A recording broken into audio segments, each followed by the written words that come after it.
That with Shannon, we'll start with. Yeah, I was just curious if David Johnson's back and if you expect him to be available for you at Duke. I do, Shannon. He is back. He practiced yesterday. He's feeling much better, and we expect him to be ready to go tomorrow. And just as a follow-up to that, I mean, he was really instrumental defensively in the first game. Can you talk about maybe what your team is like now versus when you played him the first time, even though you had that long COVID pause? Yeah, I mean, obviously we have Malik back, which changes things. At times, Jalen Withers plays more forward than he really has all year. We're just trying to get that continuity back. We welcomed David back to practice for the very first time yesterday. He did a great job on Matthew Hurt in game number 1, who really hurt us in the first half. David did a really good job of fronting him in the post, try to make his catches tough. It's not easy. He's playing as well as anybody in the conference. So, we've changed a little bit. Again, I mentioned Malik Williams, but Duke's changed a lot too. Mark Williams now is manning their center position a majority of the time, and it's quite a different look. He's over 7 feet tall. They use him in high lows. They've changed their defense almost completely to more of the Duke that I think people are used to, denying in passing lanes, trying to be very disruptive, knowing that he can erase some shots around the basket, behind the perimeter defenders. So it's going to be a challenge. I mean, Duke's always a challenge. Kent? Yeah, Chris, the overwhelming theme pretty much after last game was everybody just did a little bit more that David was out. Everybody had to. How much of a benefit would it be for the team now that he's back if everybody continues to do that little bit more, stays aggressive, not relying so heavily on Carlik and David, maybe on the offensive end? 100%. We have to get contributions from all of our guys. And, I think Sam's played really well these last few weeks. We need him to continue that effort, both offensively and on the glass. I think Jalen, obviously had a terrific game the other night against Notre Dame. He'd had 20 if he didn't miss a few of those layups that we want to convert to dunks around the basket. But, yeah, we need to be more, getting contributions for everybody. But that's not really changed. But, obviously, Carlik and David are two of our best players and have the ball in their hands a lot. But, yeah, contributions from everybody would be great. Tim?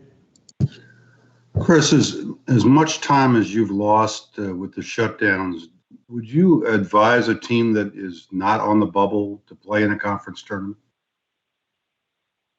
There are just so many things, Tim, behind the scenes. I'm not going to be the guy that says you should or shouldn't. I think there's logic behind not playing. You obviously risk losing that NCAA tournament opportunity.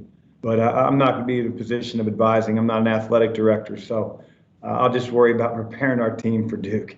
Okay. As a follow-up, given the NCAA protocols for the tournament, are you taking any special precautions, or will you take any special precautions in Greensboro? Yeah, I mean, we're going to do everything that we possibly can. We travel with multiple buses.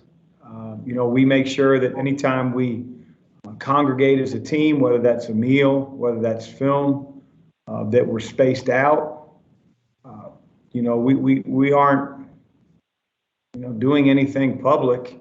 It's not like our guys are, we're not taking them out to restaurants to eat. Guys aren't walking over to the mall, in between shoot around. We're doing about everything that we can, Tim, in order to make sure that we're able to play both the conference tournament, hopefully the NCAA tournament. Thank you. Any other questions? If you have a question, drop in the chat to Michael. Hey, Coach. Michael McCammon, Cardinal Authority. Duke's a little bit different than the last time you guys faced them. What have you seen from them as they've made, their changes since the last time you guys faced each other? I think the biggest thing that you see that's different is just how they're playing defense. As I mentioned, they're really getting back to, I think, the Duke that we've all watched for years, and that is a very disruptive, out in the passing lanes type team. I think Jordan Goldwire is as good as any defensive player in the country. You know, in my opinion, he's the best defensive player in our league. He's awfully disruptive. Mark Williams is an elite shot blocker. You know, he's a young kid. He's learning the game, but his defense is special. He's got great timing around the rim, and he adds a little bit of confidence for those guys to be a little bit more chancy on the perimeter.